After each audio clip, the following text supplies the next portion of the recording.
ಎಲ್ಲರಿಗೂ ನಮಸ್ಕಾರ. ನಾನು ನಿಮ್ಮ ಚೆನ್ನ. ಈ ಒಂದು ವಿಡಿಯೋದಲ್ಲಿ ಮನಮೋಹನ್ ಸಿಂಗ್ರ ಸಂಕ್ಷಿಪ್ತ ಜೀವನ ಚರಿತ್ರೆ ನೋಡ್ತೋಣ.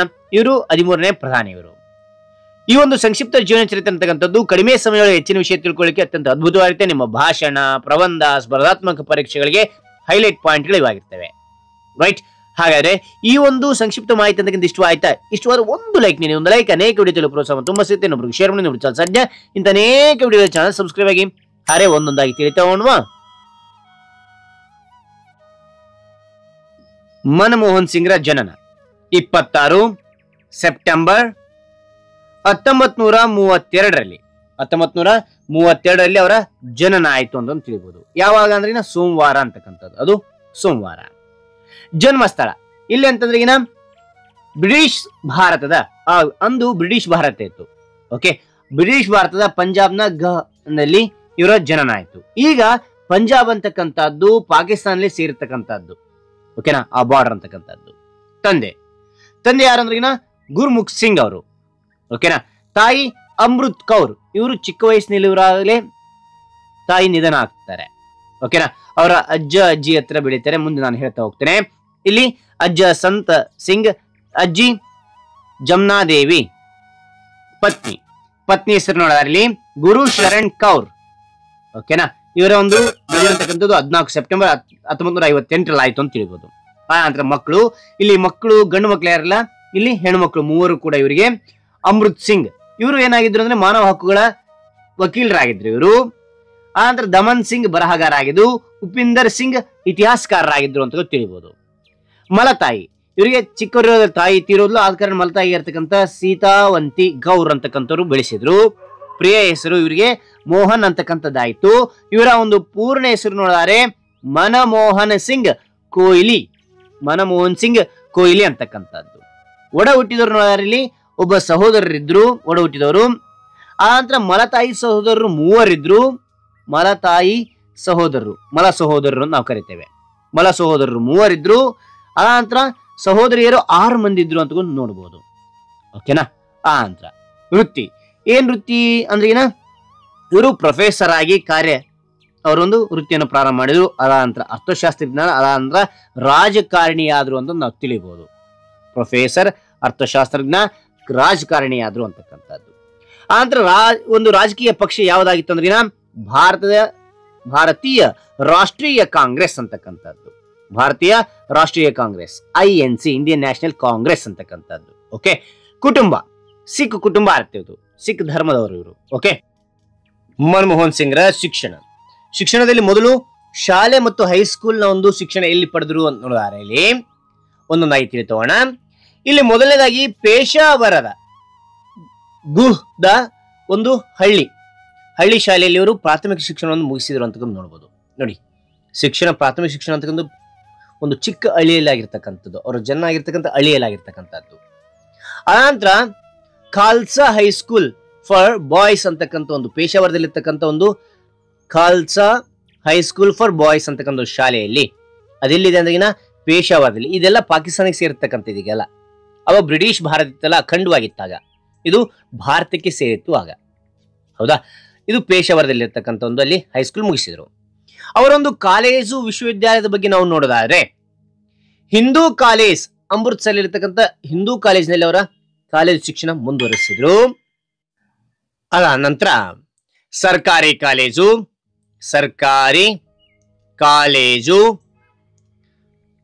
ಪಂಜಾಬ್ ವಿಶ್ವವಿದ್ಯಾಲಯದಲ್ಲಿ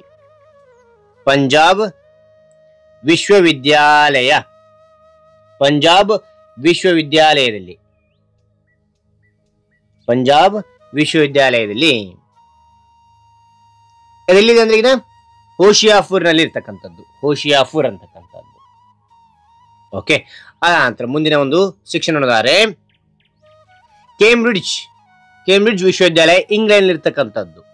ಅಲ್ಲಿ ತಮ್ಮ ಒಂದು ಮುಂದಿನ ಒಂದು ಶಿಕ್ಷಣ ಅಂತಕ್ಕಂಥದ್ದು ಮುಂದುವರಿಸ್ತಾ ಹೋದ್ರು. ಓಕೆ.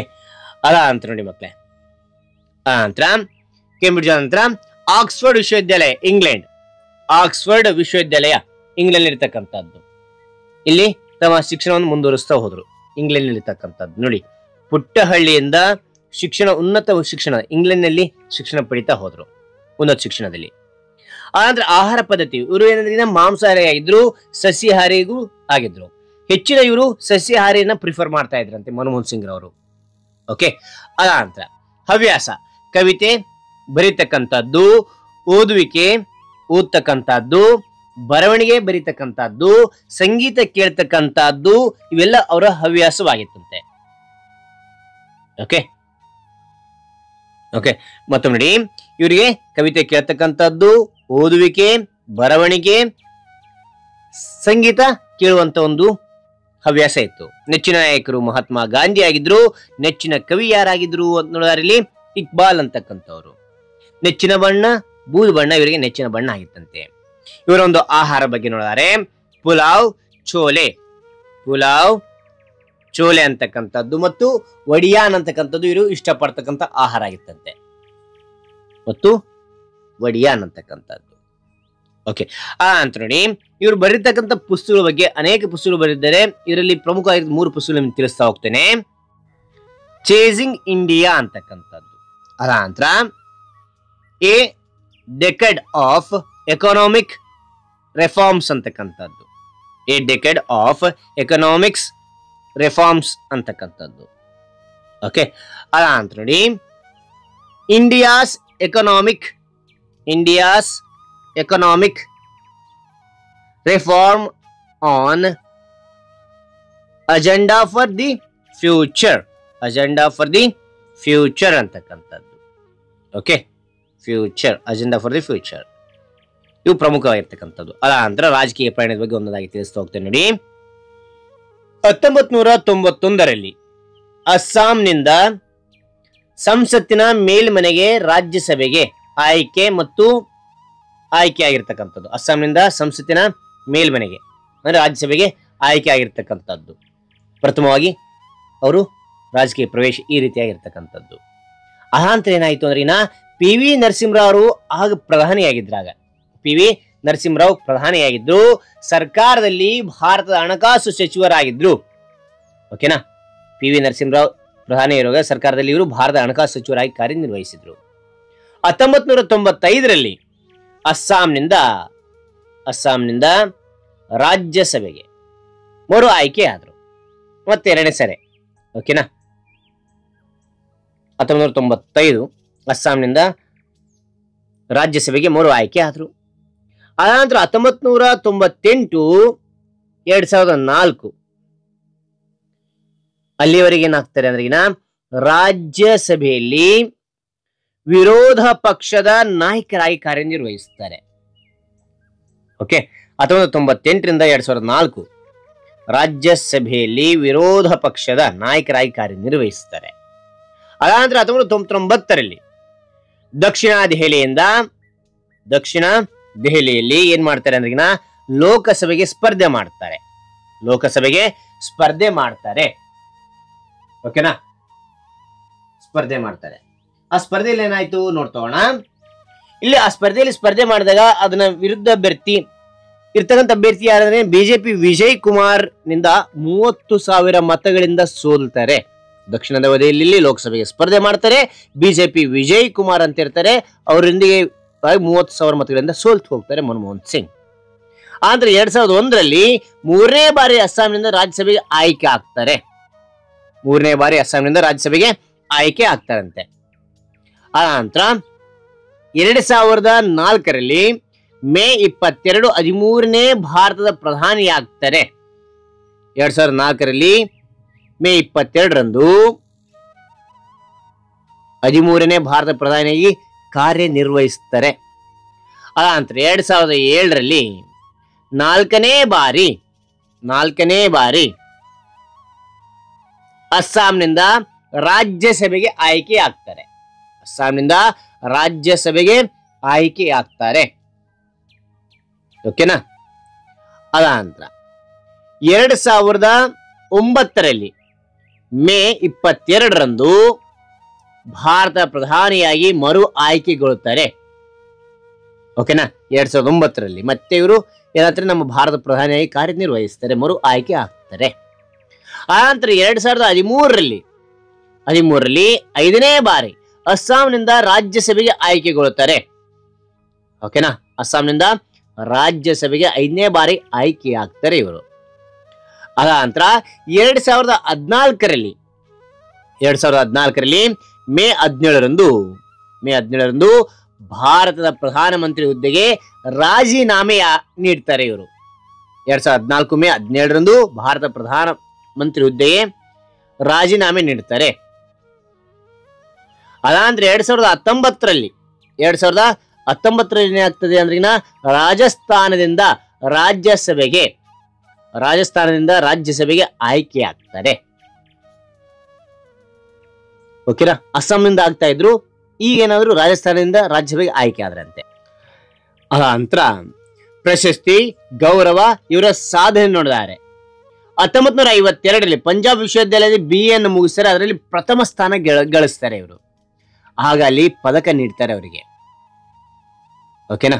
BA ನಲ್ಲಿ ಪ್ರಥಮ ಬಂದರು, ಅಲ್ಲಿ ಪದಕ ನೀಡ್ತಾರೆ. ಅದ ನಂತರ 1954ರಲ್ಲಿ ಪಂಜಾಬ್ ವಿಶ್ವವಿದ್ಯಾಲಯದಲ್ಲಿ MA ಇಲ್ಲಿ ಕೂಡ ಅವರು ಪ್ರಥಮ ಸ್ಥಾನ ಗಳಿಸ್ತಾರೆ. ಪ್ರಥಮದಲ್ಲಿ ವಿಶ್ವವಿದ್ಯಾಲಯದಲ್ಲಿ MA ಪ್ರಥಮವಾಗಿ ಉತ್ತೀರ್ಣರಾಗ್ತಾರೆ. ಅಲ್ಲಿ ಹಾಗೇನಾಗುತ್ತೆ ಅಂದ್ರೆ ಉತ್ತಮ್ ಚಂದ್ ಪದಕವನ್ನು ನೀಡ್ತಾರೆ ಅವರಿಗೆ. ಅದಾದ ನಂತರ 1956ರಲ್ಲಿ ಕೇಂಬ್ರಿಡ್ಜ್ ವಿಶ್ವವಿದ್ಯಾಲಯ UK, ಕೇಂಬ್ರಿಡ್ಜ್ ವಿಶ್ವವಿದ್ಯಾಲಯ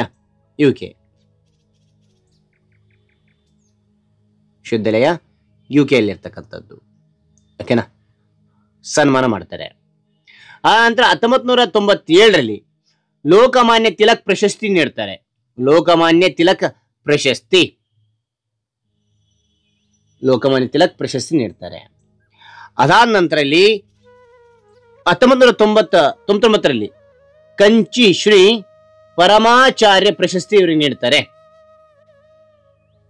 ಕಂಚಿ ಶ್ರೀ ಪರಮಾಚಾರ್ಯ ಪ್ರಶಸ್ತಿ. ಅದ ನಂತರ 2000ರಲ್ಲಿ ಅತ್ಯುತ್ತಮ ಸಂಸದೀಯ ಪಟು ಪ್ರಶಸ್ತಿ ನೀಡ್ತಾರೆ. ಅತ್ಯುತ್ತಮ ಸಂಸದೀಯ ಪಟು ಪ್ರಶಸ್ತಿ ಇವರಿಗೆ ನೀಡಲಾಗ್ತದೆ.